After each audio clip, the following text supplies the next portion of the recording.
In the meantime, 3 buses filled with migrant families traveled from Texas to Washington, D.C. on Christmas Eve. The drop-off happening in below-freezing weather near the home of Vice President Kamala Harris. The state's ongoing migrant busing program comes as border communities prepare for the end of Title 42, which is expected to result in thousands of migrants being admitted to the U.S. Gerald Harris is live with the very latest on the controversial busing tactics. Gerald.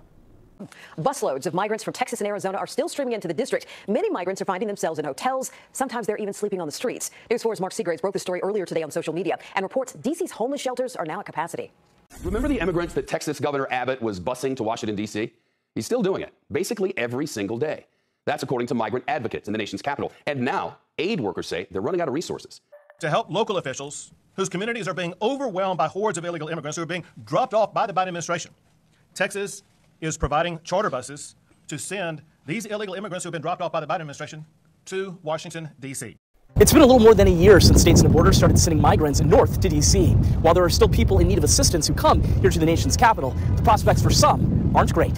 Anela Gonzalez got to D.C. from her native Venezuela with her young child Thursday. She wanted a better life, but now she's left in limbo. Washington, D.C. Mayor Muriel Bowser declared a public emergency today after thousands of migrants have been sent to the nation's capital from Texas and Arizona over the last several months. Buses are going to New York City and to Chicago as well. It's part of a battle between some Republican governors and the Biden administration over immigration policy. Amna Nawaz recently spent time with some of these migrants and asylum seekers arriving in D.C.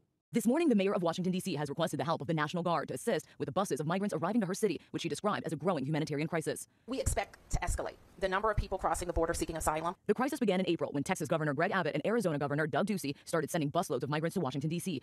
It's been nearly a month since the city of Tukwila proclaimed a state of emergency. It's all to address a surge of migrants seeking shelter at a local church. The question is, where are the resources going to come from to help? Fox 14's Frankie Thompson joins us from the church in Tukwila, where more than 300 migrants are currently staying. Frankie. In just the past 4 months, the district has spent more than $8 million addressing the needs of thousands of migrants. Republican governors from southern states have sent buses of migrants from Texas and Arizona. The number being housed in hotels and attending D.C. public schools has increased as well. News 4's Mark Seagraves broke the story on social media this afternoon and spoke with a woman overseeing D.C.'s response. And the number of migrants has gone up. And now, this Days Inn on New York Avenue in Northeast has become a temporary home for dozens of migrant families who were bused to D.C., all seeking asylum, all in need of help. Governor Abbott making that announcement today. Texas will send migrants from the Texas border to the very steps of the Capitol. He says it is in response to the end of Title 42, a pandemic rule that allowed the expulsion of migrants and asylum seekers to help prevent the spread of COVID.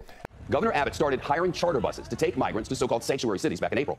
Arizona's Republican Governor Doug Ducey quickly followed suit. According to reports, both Texas and Arizona have sent several thousand migrants to D.C. by this point. And now the mayor there is asking for help.